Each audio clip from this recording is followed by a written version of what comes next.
Universidad Iberoamericana de Ciencias y Desarrollo Humano, el Centro Universitario de Alternativas Médicas y el Centro de Psicología del Bienestar Integral le dan la más cordial bienvenida desde Ciudad México a todos los que están participando.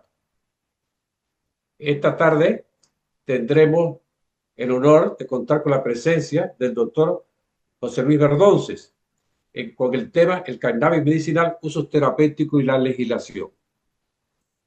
En el encuentro pasado estuvimos hablando del enfoque que nosotros tenemos de lo que es la medicina integrativa del bienestar, donde hablamos, y vamos a reiterarlo aquí, que en esta medicina integrativa vemos los paradigmas de todos los modelos médicos, pero a su vez hacemos un enfoque que tiene que ver con los aspectos físicos, sociales, mentales, medioambientales y espirituales. Y en lo espirituales nos referíamos a las creencias y valores de las personas, no solamente al enfoque religioso, sino también a todo lo que tiene que ver con los valores de las personas y sus creencias. Y todo bajo un enfoque importantísimo de la ética médica y la bioética. ¿Bien? O sea, es una medicina integrativa y del bienestar que une, como hemos dicho, los paradigmas de los modelos médicos, de las medicinas tradicionales, alternativas y complementarias, donde está también la medicina homeopática, la medicina naturista, la medicina antroposófica, con la medicina occidental moderna, con la participación activa y responsable del consultante. O sea, vemos que la persona en este tipo de medicina tiene un importante rol en el mantenimiento y cuidado de su salud. Bien, entonces vamos a presentar a nuestro amigo y gran profesor José Luis Verdonces y Serra, que es médico por la Universidad Autónoma de Barcelona y tiene el título de doctor por la Universidad Complutense de Madrid, especialista en hidrología y en plantas medicinales por la Universidad Montpellier de Francia. Ha trabajado como médico de atención primaria y como médico naturista durante más de 35 años en Integral, Centro Médico de Salud en Barcelona. Es fundador de la Asociación Española de Médicos Naturistas.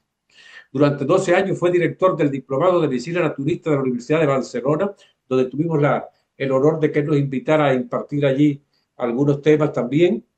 Es autor de más de 50 libros de divulgación científica sobre medicina naturista, suplementos dietéticos, plantas medicinales, dietética, guías botánicas de campo y también sobre ornitología y relatos populares. Entre ellos, la enciclopedia de fitoterapia y plantas medicinales, la dieta que activa tu vida, especies que curan, cómo cura la equinacia y otros publicados por Integral. Aquí vemos que también hay un libro importante de él que me gusta mucho, que es el gran libro de la iridología, y el que hizo de Hipérico, el Prozac natural, y por supuesto el gran diccionario ilustrado de las plantas medicinales, descripción y aplicación. Entonces le damos la bienvenida esta tarde al profesor doctor José Luis Verdonces, con el tema el cannabis medicinal, usos terapéuticos y legislación, que es un tema que actualmente tiene mucha vigencia. Vamos a dejar ahora de compartir la pantalla para que el profesor entre con su presentación. Buenas tardes, profesor, adelante. Buenas tardes a todos, buenas tardes a México. Desde una calurosa España, aunque dudo que en México tengáis más fresquito que aquí. Bueno, primero de todo, ya me ha presentado Rómulo. Yo he sido durante 10 años director del curso de medicina naturista y ahora estoy haciendo un montón de libros de medicina naturista, tengo más de 50 hechos. Uno de ellos es el cannabis medicinal, que tiene una gran importancia debido a que el cannabis medicinal, que es el rico en CBD, diríamos que es el que no coloca, que nos entendamos. Se están descubriendo una serie de propiedades muy importantes del cannabis con CBD. El cannabis contiene diversas sustancias, entre ellas los cannabinoides. Los cannabinoides no son en principio alcaloides, aunque farmacológicamente son derivados del ácido mevalónico. Existen numerosos cannabinoides, se han descubierto hasta 150. Pero el que todo el mundo conoce es el delta 9 trans tetrahidrocannabinol o THC, que es el que por su intensidad y frecuencia y concentración es el más importante. Muchos cannabinoides son psicotrópicos, drogan, marean, colocan, alucinógenos incluso en dosis elevadas, pero muchos de ellos no lo son. Los cannabinoides solo están presentes en el cannabis o marihuana. Primero vamos a hacer una diferenciación. Cuando hablaremos de marihuana o marihuana, estamos hablando de la que se fuma en los porritos y la que es droga, diríamos. Cuando se habla de cannabis, se habla de todas las otras aplicaciones de esta misma planta, que tienen unas funciones medicinales, al menos supuestamente. ¿Qué podríamos decir de la historia del cannabis? Tiene como 10.000 años el uso del cannabis, no porque se haya utilizado como droga, que también, sino sobre todo por su extrema utilidad. La extrema utilidad es debido a que se hacían sogas. Dicen que la Marina no se habría descubierto América sin el cáñamo, no lo habrían descubierto porque los barcos llevaban como 30 toneladas de sogas y fibras de cáñamo para poder navegar. Entonces, en ese momento, en el siglo XVI, XVII, XVIII, el cáñamo era un bien indispensable. Pero, sin embargo, aquí vamos a hacer un poco de historia de la utilización psicotrópica del cannabis, porque es muy conocido el tema del soma. Ya lo escribió Aldous Huxley en sus libros, por ejemplo, Un Mundo Feliz, sobre una sustancia que se llamaba soma, que en realidad existió, que era una mezcla, sobre todo en la zona hindú o de la China, que se utilizaba como embriagante. De hecho, existen registros de la civilización del Oxus en la meseta del Pamir, en el sur de China, de las ruinas de Margiana. Margiana está situada en el oasis del Murgab, en el Turkmenistán. Y es unas arqueología del 2200 a 1700 antes de Cristo. En estas excavaciones se descubrió una verdadera fábrica de soma en la cual se recogían plantas como efedra, como cannabis, como amapola del opio, y para hacer una bebida que le llamaban el soma jaoma. Soma sería el nombre de la bebida, jaoma significaba exprimir. ¿eh? En estas excavaciones arqueológicas de los templos de Margiana se han encontrado enormes jarras como pequeñas bañeras y a veces cestas tejidas que se recubrían en su interior con capas de yeso para hacer como una especie de colador. Y es precisamente en los residuos de este yeso que se han encontrado los restos, las improntas del cannabis y las improntas de la efedra. Por ejemplo, ya lo dice el gran historiador Herodoto, que los asirios y los escitas tenían la costumbre en sus rituales funerarios de hacer como una tienda de campaña y tirar las semillas del cannabis encima de las piedras ardientes y aspirar este humo para llegar a un estado de éxtasis. Pero hemos de tener en cuenta que esto era un rito funerario, no era un uso habitual. Pero esto ya le sorprendió a Herodoto. Diríamos que del cannabis tenemos dos especies. Bueno, tenemos una, Cannabis sativa. Esta es la única especie que hay de cannabis, pero tenemos diversas variedades. Cannabis sativa, variedad sativa, Cannabis sativa, variedad índica.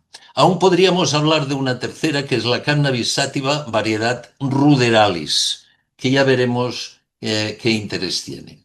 La Cannabis sativa proviene de la zona de China. La Cannabis sativa índica, como bien dice su nombre, proviene sobre todo de la zona de la India.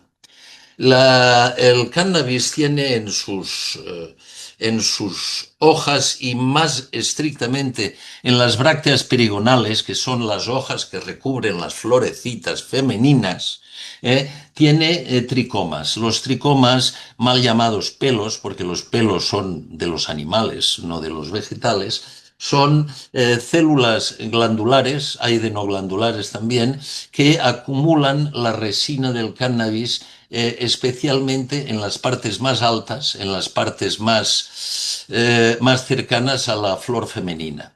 porque del cannabis, por su aspecto medicinal o por su aspecto recreativo, el único interés que hay no es el tallo de la fibra, no son las hojas, son sencillamente las flores femeninas y las brácteas perigonales que están llenas de estas vesículas llenas de resina. La cannabis tiene unas cosas curiosas, que es una planta dioica, o sea, hay pies masculinos y femeninos, aunque se presta de vez en cuando al hermafroditismo. Hay plantas femeninas que sacan alguna flor masculina y mucho más raramente plantas masculinas que sacan alguna flor femenina. Otra de las características del cannabis es que es fotoperiódico. Quiere decir que el cannabis, cuando llegamos al punto del verano, esto no sucede tanto en los países tropicales, pero también, y se reduce un poco la insolación, se estimula la floración. Y entonces, en ese sentido, se han encontrado, con agrotecnología, se han hecho variedades con cannabis ruderalis. Hemos hablado antes, cannabis sativa, cannabis indica, cannabis ruderalis. Las psicotrópicas son sativa e indica principalmente, mientras que ruderalis no lo es. Ruderalis es una especie del Ártico, de Rusia, de Finlandia, que claro, si la planta tuviera que esperar a la reducción de la insolación para hacer la floración, cuando sacara la flor aquello estaría cubierto de nieve. Por lo tanto, es una variedad que no está sometida a la fotoperiodicidad que tienen la mayoría de plantas de cannabis. Entonces, la agrotecnología ha hecho posible tener plantas de cannabis que en 3 meses nos florecen y nos dan el resultado, sea este psicotrópico o no lo sea.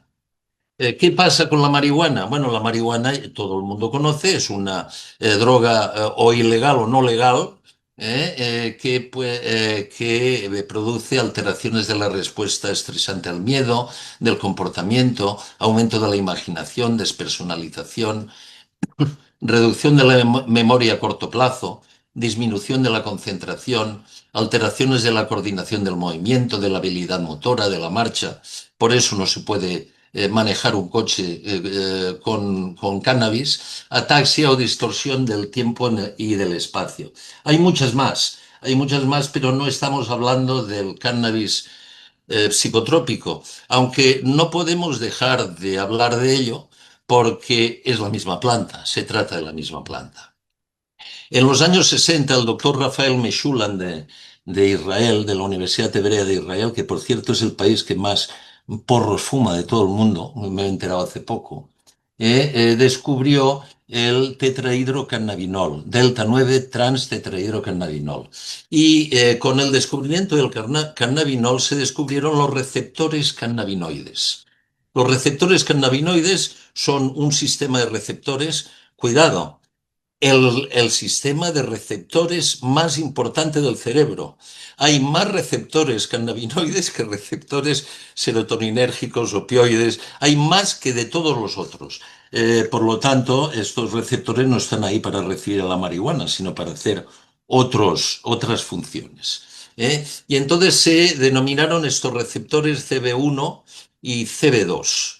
Estos receptores forman parte de lo que se llama el sistema endocannabinoide.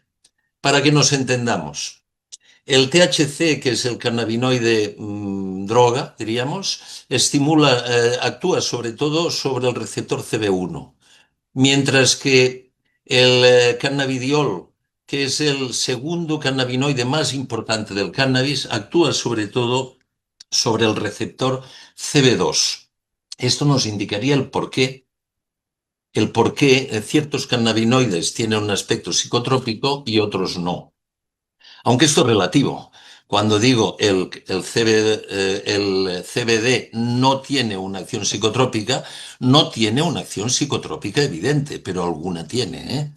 El sistema endocannabinoide es un sistema de biofeedback que hay en el organismo. Está presente incluso en invertebrados. Está situado por todo el organismo. y está formado primero por los endocannabinoides. ¿Qué es un endocannabinoide?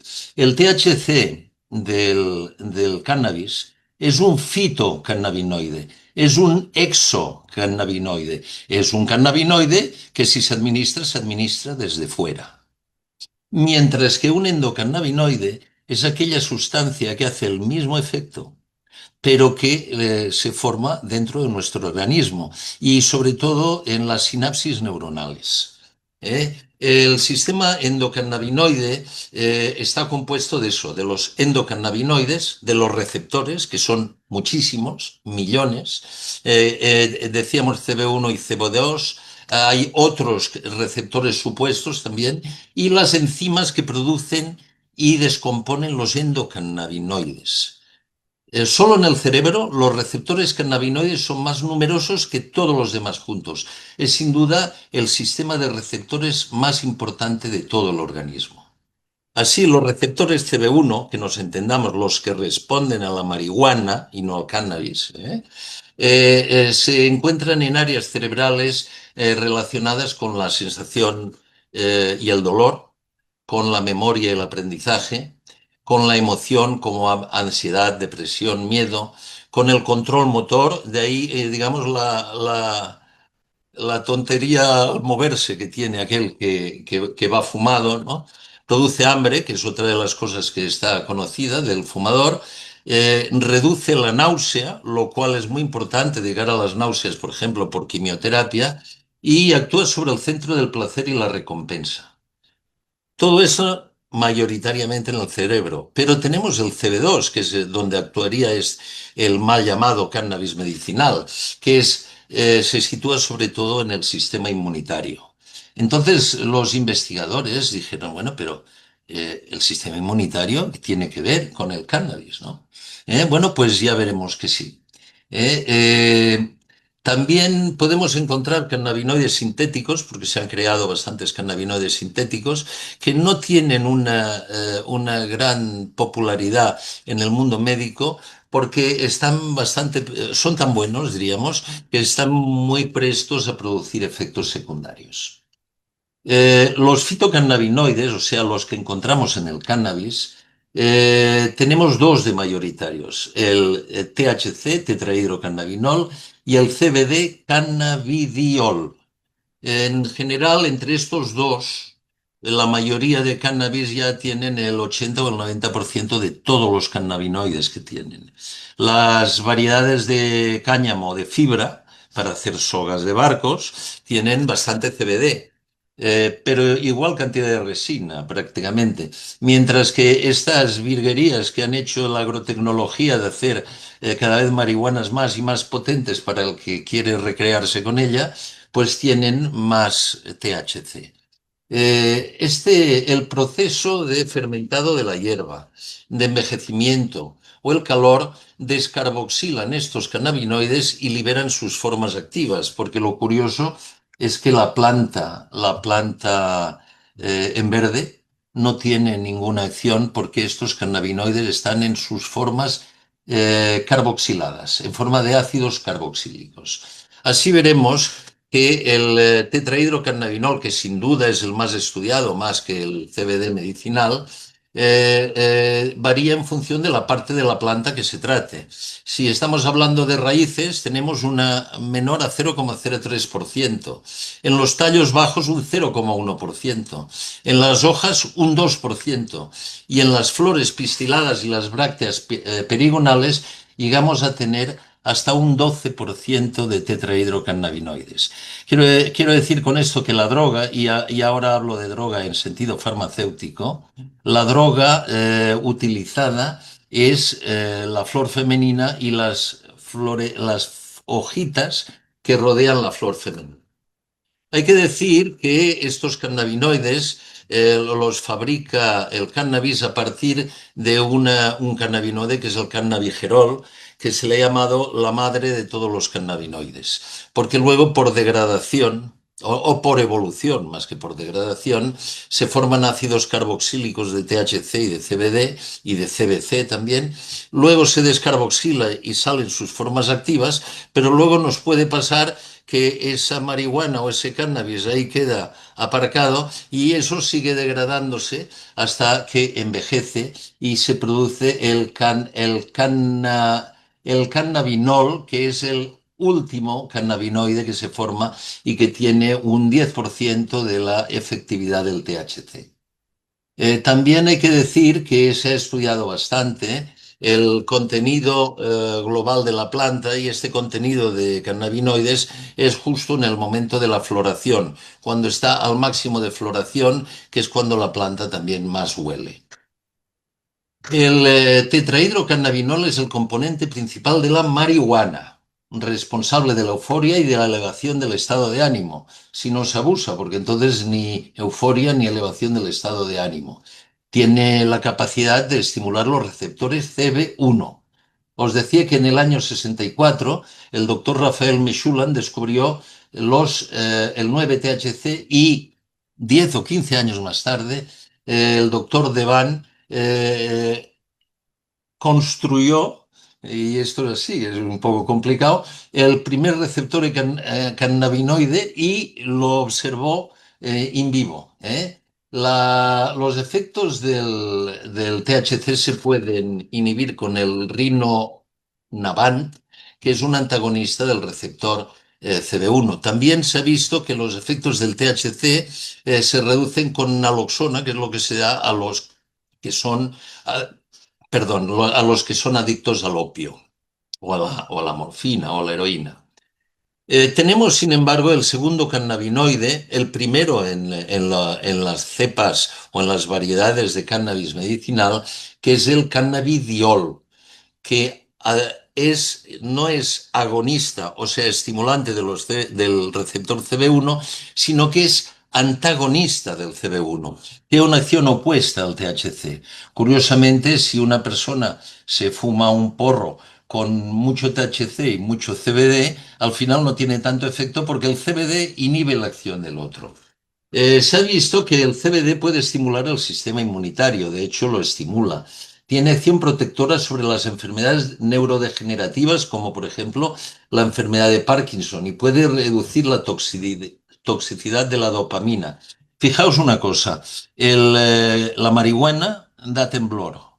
El antagonista de la marihuana se utiliza para tratar una enfermedad del temblor, como puede ser el Parkinson. El CBD, a diferencia del tetrahidrocannabinol, no produce el subidón ese de la marihuana y no produce una alteración neurosensorial. Pero decíamos que los fitocannabinoides tienen poco que ver, excepto en su acción, con los endocannabinoides. Y entonces, dentro del sistema cerebral y del sistema inmunitario, se han observado qué sustancias están actuando como cannabinoides internos. Y entonces tenemos primero los ligandos endógenos, que son una especie de mensajeros intersinápticos, entre los cuales el principal es la llamada anandamida. Ananda en sánscrito significaría algo así como éxtasis. Entonces ya nos podemos imaginar qué quiere decir anandamida. Si tenemos mucha anandamida producida naturalmente por nosotros, estaremos más extasiados, diríamos, ¿no? Este estudio de los efectos del cannabis llevó a William Devane y a Lumir Hamos a encontrar los receptores endógenos de la anandamida. Es curioso porque esto es un sistema de comunicación entre las sinapsis neuronales y este sistema de comunicación es físico.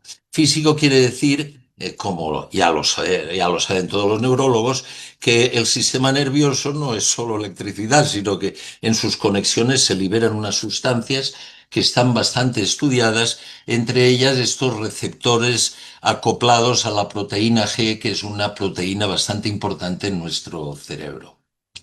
Bien, ahí está un poco la base neurológica de la acción de los cannabinoides.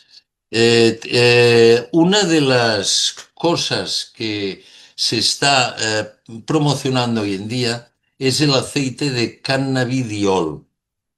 Vamos a ver, no nos sirve como cannabis medicinal, no nos sirve cualquier tipo de preparación.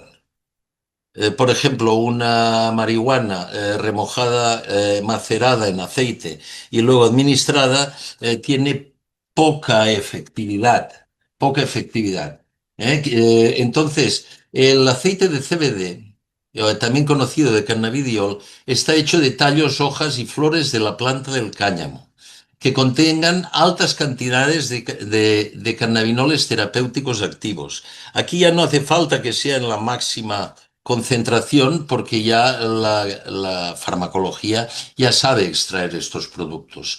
Y el aceite de cannabidiol no debe confundirse con el aceite de semilla de cáñamo, porque ahí hay un engaño, sobre todo a nivel de legislación y de etiquetado. El cáñamo tiene unas semillas que no tienen cannabinoides, de las cuales se puede hacer un aceite, como se puede hacer de la oliva, de la pipa de girasol o de la soja.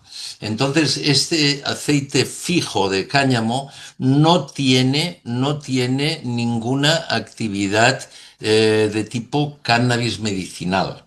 Generalmente, este aceite de cannabidiol que podemos encontrar se deriva de variedades de cannabis de tipo fibra, o sea, de cáñamo más que de marihuana, porque naturalmente tienen un contenido en CBD más alto que las variedades de tipo droga, donde el tetrahidrocannabinol suele ser predominante.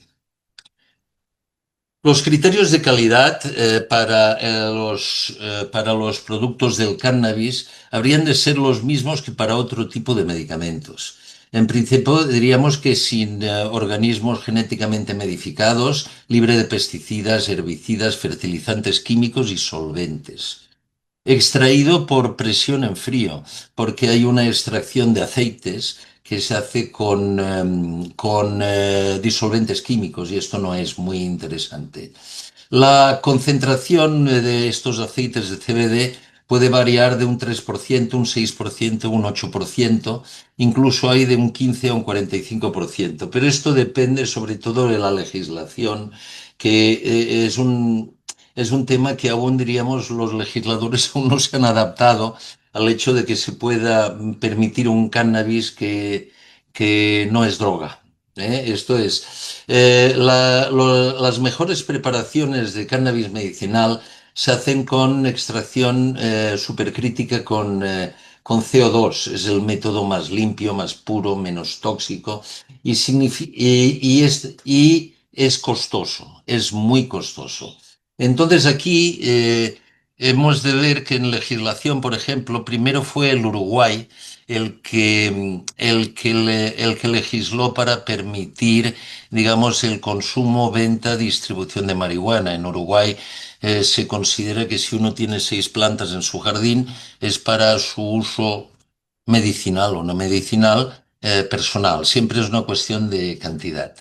Entonces, se ha visto que, por ejemplo, en el Uruguay, el cannabis medicinal se utiliza como creo que sucedería en México. El cannabis medicinal se utiliza a partir de la planta en fresco, bien secada y madurada, etcétera, etcétera.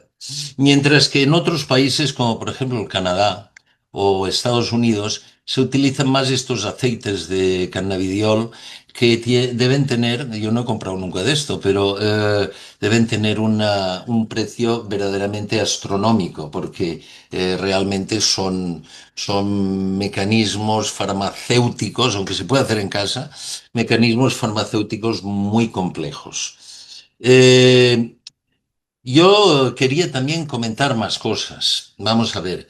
Primero de todo, en cuanto a legislación, la EFSA, que es la European Food Safety, la Agencia de Seguridad Alimentaria Europea, ha incluido los cannabinoides como un alimento novel o un alimento nuevo, ya que no hay una historia de consumo previo alimentario. Al introducir el cannabis como un alimento nuevo, pues también podemos encontrar en muchas tiendas snacks con semillas de cáñamo, cosméticos con aceite de cáñamo, en este caso con aceite fijo. ¿Eh? Entonces, en 2019 el Parlamento Europeo aprobó una resolución sobre el uso de cannabis para fines terapéuticos, en la que instaba a los diferentes Estados miembros a avanzar en los programas de investigación y del uso médico. Esto en Europa está como muy mezclado, como estamos aquí en Europa. Hay países que tienen una legislación muy avanzada, como es Alemania, como es Holanda, como es Italia, en las cuales un médico puede prescribir productos de CBD, productos de marihuana, con una proporción determinada de CBD y de THC, porque os he hablado más del CBD, pero los dos cannabinoides tienen sus acciones medicinales. Es bien conocido lo que pasó en Canadá.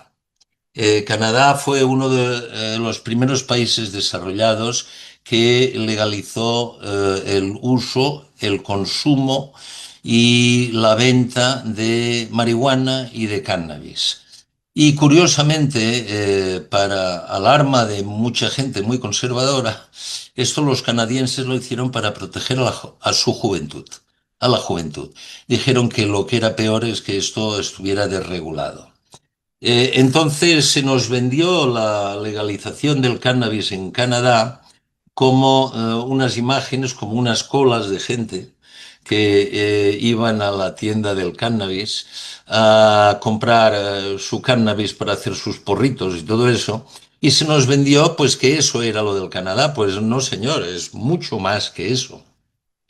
Canadá hoy en día es el líder con una empresa que se llama Aurora, que tiene cientos y miles de millones de dólares, canadienses en este caso, que ha hecho toda una industria alrededor del cannabis. Está financiando en todo el mundo congresos farmacéuticos para convencer a los farmacéuticos que utilicen el cannabis. Es un negocio que supera y supera en mucho al negocio de la droga recreativa que aún sigue reposando en el cultivo tradicional, personal, etcétera, etcétera. Y el Cannabis Hub, el núcleo del cannabis que se ha hecho, por ejemplo, en la Universidad de Barcelona, trata de reunir, yo os ruego que os lo apuntéis, Cannabis Hub, HV, como los aeropuertos, ¿no? Cannabis Hub, aquí podéis encontrar una grandísima cantidad de información sobre la utilidad del cannabis. No negaré que detrás de todo esto, como suele pasar con todos los productos farmacológicos, hay un interés económico evidente.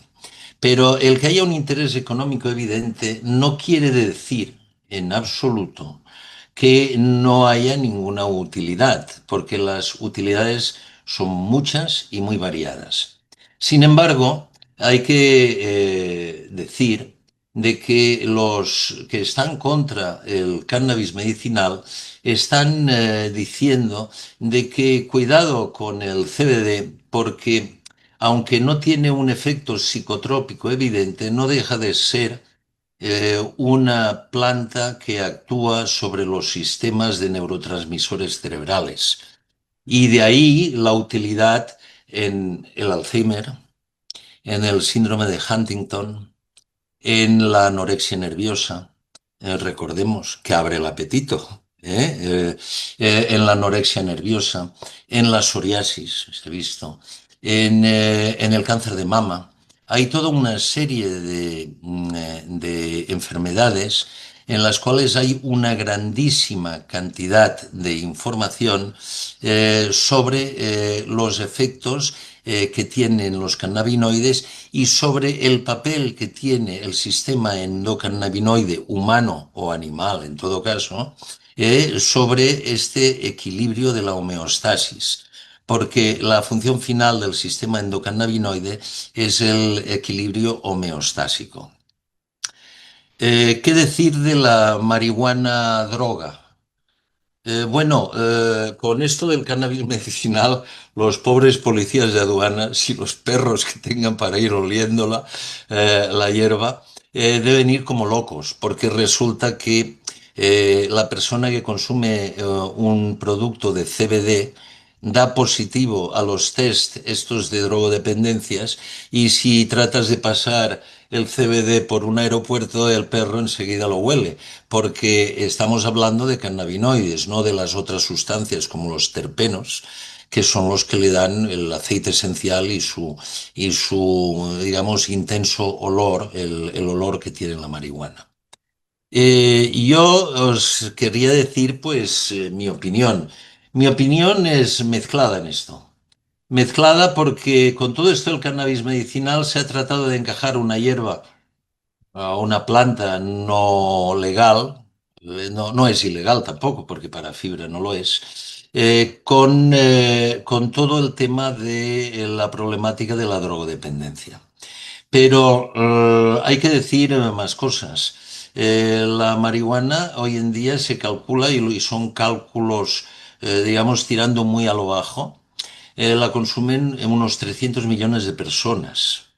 Entonces, segundo, según la convención que fue de los años 60 sobre las drogas, se incluyó a la marihuana, sin especificarlo el cannabis medicinal, porque no sabían lo que era, dentro de un grupo de drogas menos peligrosas, pero con una legislación, digamos, de incautación propia más de la cocaína que de la marihuana. La marihuana es la primera droga consumida en el mundo y con gran diferencia, pero a diferencia de otras drogas no permite grandes viajes. Una marihuana cultivada en México que tenga que venderse en España de pasar dos aviones y tres controles. Esto hace, y además cuando ha pasado los dos aviones y los tres controles, igual han pasado unos meses y esa droga, diríamos, ha perdido su potencia. Entonces, en ese sentido, sin tratar de desmerecer las labores de las autoridades por controlar el tema de la marihuana, aquí se necesita una legislación diferente para que se pueda permitir de una manera clara el uso del CBD. Aquí en España están legalizadas las tiendas Smart Shops que venden productos relacionados con la marihuana, pero no marihuana. Y entonces ahí te venden los cogollos, las flores de plantas ricas en CBD. Y yo me he encontrado como médico alguien, "Ah, es que yo pruebo CBD porque hay un italiano que me dice que me ha traído una que tiene más CBD". Y yo le digo, bueno, bueno, pero ¿quién te lo ha dicho? ¿El italiano? Bueno, el italiano es el cultivador, te dirá lo mejor de su producto. Pero con esto lo que quiero decir es que en este tema, igual que en el tema de la droga, en el tema medicinal, nos encontramos con preparaciones o con productos de muy escasa calidad farmacéutica, de muy escasa calidad de etiquetado, porque en muchos aceites de CBD te ponen aceite de semilla de cáñamo, que como os he dicho, tiene cero CBD, absolutamente cero. Cuando os decía, y un poco para acabar, que Herodoto comentó que los escitas en sus ritos funerarios hacían como una tiendita de campaña y las piedras quemando ahí y echaban las semillas para entrar en un estado de éxtasis. Esto lo habían estudiado bastante los griegos. Y el mismo Herodoto dice que no es un estado de éxtasis especial, que para eso o has de consumir un montón de semillas, muchas, o has de hacer varios ritos funerarios a la vez para encontrarte, digamos, alterado mentalmente. Es curioso que en la historia de la humanidad el cáñamo se ha utilizado más que la marihuana. Y la marihuana, el cannabis psicotrópico, se ha utilizado sobre todo en ritos, en rituales. También tenemos cuentos como Las Mil y Una Noches que nos hablan de la utilización tradicional del bhang, del charas, de toda una serie de productos a base de cannabis que lo utilizaban, digamos, sobre todo los ricos, como un sistema de droga recreativa. Bueno, pues esto sería un poquito la charla. Yo lamento mucho no haberos podido presentar, pero sí que pediría a Rómulo que si que te lo voy a enviar, que si se puede enviar a toda la gente que nos está escuchando. Estoy presto a vuestras preguntas. Muchas gracias, maestro, por su presentación. Excelente el tema, por su experiencia en todo lo que tiene que ver con las plantas medicinales. Entonces, pasamos